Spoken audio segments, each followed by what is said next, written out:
Good evening. His death is in the headlines tonight from Russia to Israel, all around the globe, but especially here at home where we knew him and loved him first. People are reacting to the sudden news of the death of Robin Williams at the age of 63. At his star on the Walk of Fame on Hollywood Boulevard tonight, an impromptu memorial gathering that's going on 24 hours now, while earlier today the coroner there confirmed in excruciating detail the preliminary cause of death was suicide. People the world over are remembering the brilliant work of a talented and ultimately troubled man, an entertainer for the ages and one of the funniest of all time. We begin tonight with NBC's Joe Fryer in Los Angeles. Inside the Northern California home of comic genius Robin Williams, tragedy.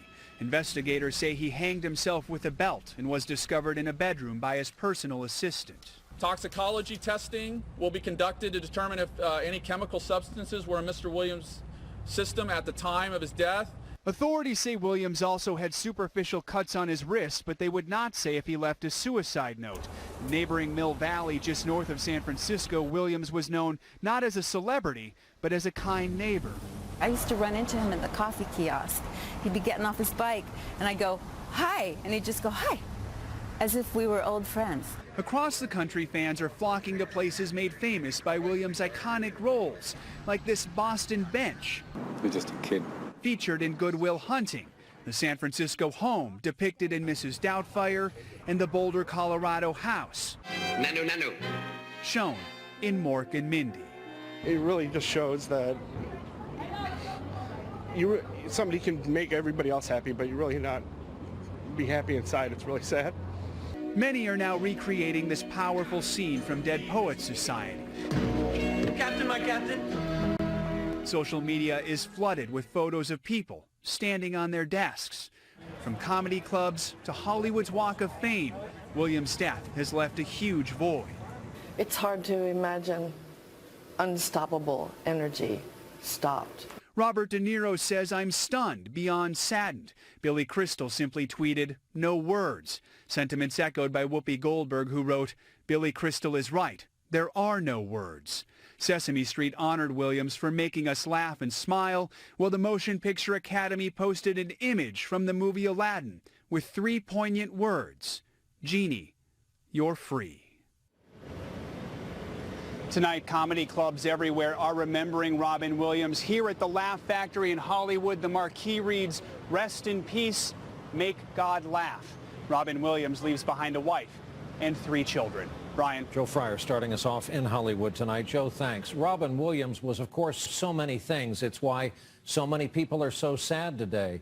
As a serious actor, he was a powerful presence on screen and was richly rewarded with an Oscar for Good Will Hunting.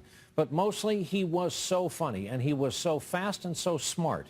If you handed Robin Williams an orange, he could do 30 minutes on it, 15 different characters. He could go on forever, performing at the speed of the ideas flying into his head. It's who he was, it's what he did, and it's why we watched.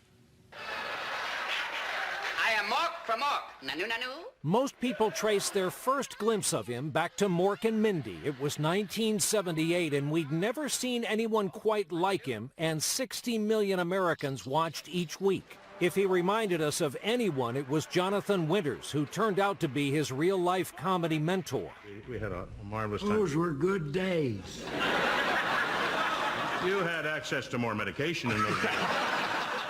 Robin Williams grew up Welsh-Irish in the engine of American industry. His dad was a Detroit auto executive.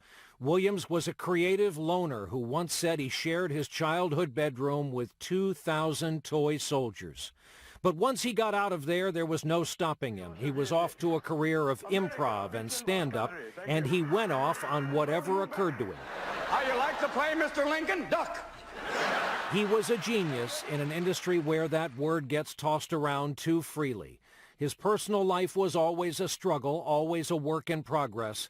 He was a father of 3, married 3 times. His acting got our attention and started to rack up Oscar nominations, starting with Good Morning Vietnam. Good morning, Vietnam! 2 years later, there was Dead Poets Society, then Aladdin, where his voice brought the character to life. 10,000 years This will give you such a crick in the neck. Mrs. Doubtfire soon took its place among modern American screen favorites. Then came Good Will Hunting and Robin Williams as therapist. You don't know about real loss, because that only occurs when you love something more than you love yourself. There was a veer into maudlin with Patch Adams, then something for the kids in Night at the Museum, and then a challenge to his life and health. Open heart surgery 5 years ago to replace his aortic valve, and the surgery staggered him and slowed him down.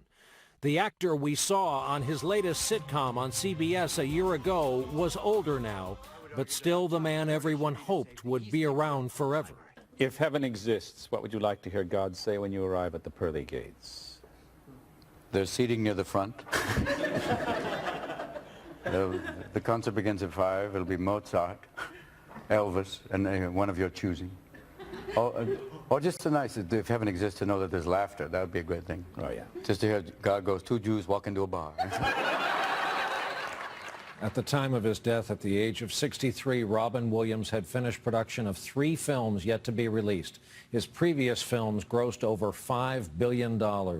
Later in our broadcast here tonight, what his death has brought to light about depression and suicide and his charitable work for others, both great and small.